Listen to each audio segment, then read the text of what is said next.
Welcome everyone to another episode of the Lore Pod podcast. I'm your host Dakota Morgan, coming from Phoenix, Arizona. And today we're going to be diving into a game that gives a lot of people a lot of fears, or one where if you're a biologist in a sense, you're like, oh fuck yeah, this is my game. Subnautica. Subnautica 2 actually is about to be releasing here in early access just a couple of days from this recording. So I wanted to give you all a little recap on the lore, including, of course, the Frozen Wasteland one, whatever, and to try to tell you what was going on in the world of Subnautica. And a little basis though for it, Subnautica is a survival game where you crash on an alien planet, you try to survive, you gather supplies, you survive the aliens, the leviathans, the small ones, you get food, and then you have overall missions that you have to do. Now, there is a really good story with this game as well. So before we dive into that though, a little business out of the way. I do gotta say, Subnautica 1 came out 2018. That's fucking right, 2018. The game is almost 10 years old. And that makes me feel old, my fellow gamers. Alrighty, now also more business is real fast. Make sure you subscribe on Twitch, CodaRex97. And then also Instagram is CodaRex97 as well. And then X is going to be at Dakota_Morgan3. Now let's dive into this, shall we here? Pun intended. Alrighty, now of course, so this is a game of gathering supplies, surviving the aliens, and shit like that too.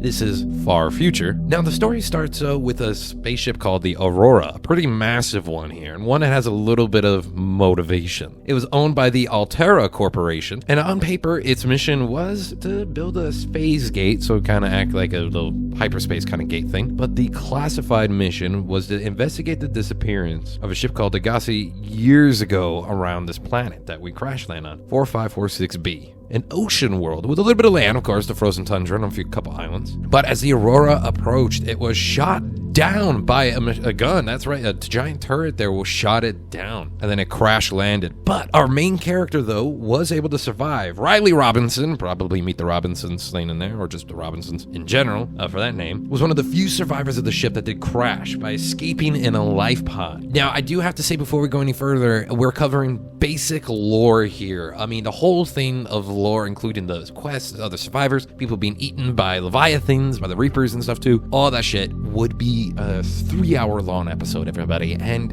I know you enjoy the sound of my voice. If not, can't fucking help you. But also, it would be too long. It would be way too long. Now, if we were paid for everything, then maybe. Now, Riley, though, was able to go out there after spending some time of gathering supplies, surviving leviathans, building tech, using crafting machines, 3D printing stuff and whatnot too, and getting food, finds a platform because he was able to make communications for a rescue ship called the Sunbeam, and the Sunbeam was going to come down. But when he got to the island where they were going to land and pick him up, he finds ancient alien pyramid technology there and the machine gun, or the turret, that shot down his original ship. And of course, what does it do? Because it's all part of a quarantine measure. It's just reason for this stuff here, and the reason why his ship was shot down, it shoots down the Sunbeam, and I believe the Sunbeam was then eaten by a giant leviathan, meaning he was stuck. There's nobody else coming to get him. Now, after this, though, Riley does discover that he's been infected with the same virus that he was seeing on other aliens, well, on the alien species down there, which is like green bumps, veins start going black and stuff. It's very like, kind of syphilites kind of thing. It was called the Cara bacterium. So after this, he's like, I gotta find a cure so I can get the hell off of here, because it's a quarantine measures where he finds out. And so the whole planet has this disease on there. Apparently it wiped a lot of shit out back in the day, thousands of years ago. And the aliens that built everything there as a quarantine measure wanted to make sure nothing could get off. So he has to cure himself if he wants to leave. Searches the precursor pyramids and bases all across the area that he's in, till he gets to the last one in the lava zone.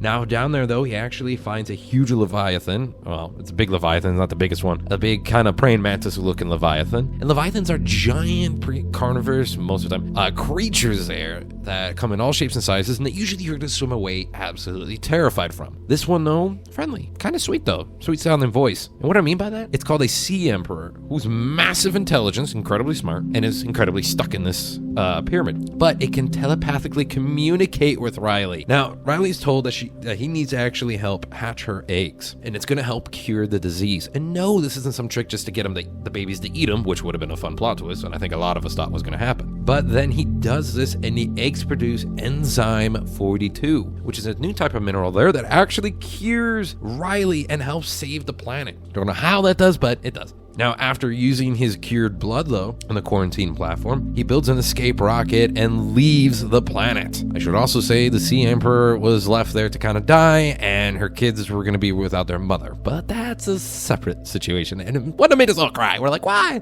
She's like, I'm stuck here. I must go. The babies will be free. It's like, no.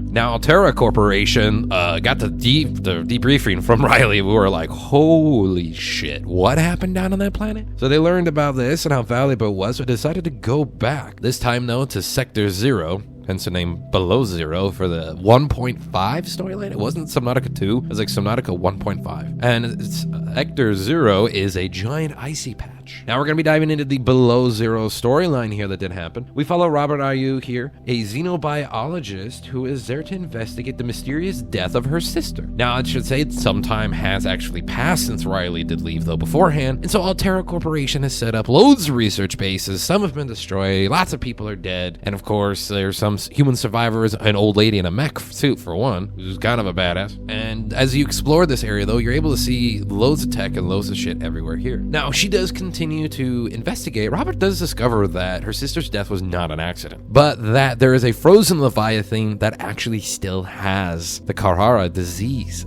And what was Altera doing? They were taking samples of that disease and studying it. So some of the scientists found out about this, and they're like, oh, hell nah, and went in and tried to sabotage Altera Corporation with it there, and actually blew themselves the fuck up. That's what happened. Like, what? They're like, we're gonna stop them, and then they died. Okay, well, I guess my sister's death wasn't a lie by Altera, which she was thinking it was the whole time. But after this, and exploring some of the precursor areas, she meets Alan, like an alien AI kind of thing, who needs a body, and is like, thank God, but then he implants himself into her brain. Ooh la la, buy me a drink first. But then it's like, I need you to build a new body. So, investigating pyramids and shit too, she's actually able to give him this like 4-legged centurion type of body thing. And then in the process, she cures the Leviathan of its disease as well, making sure Altera and nobody else for nefarious reasons can use that disease anymore. And the disease has been cured once again. Although if the disease was running around, wouldn't the ships and everything like that just be shot down? Like, I don't know, besides the point. Now, Alan is actually going to go back to his home planet at this point. And what does Robert do? She's like, well, my sister's dead. I don't want to stay here on this hell. So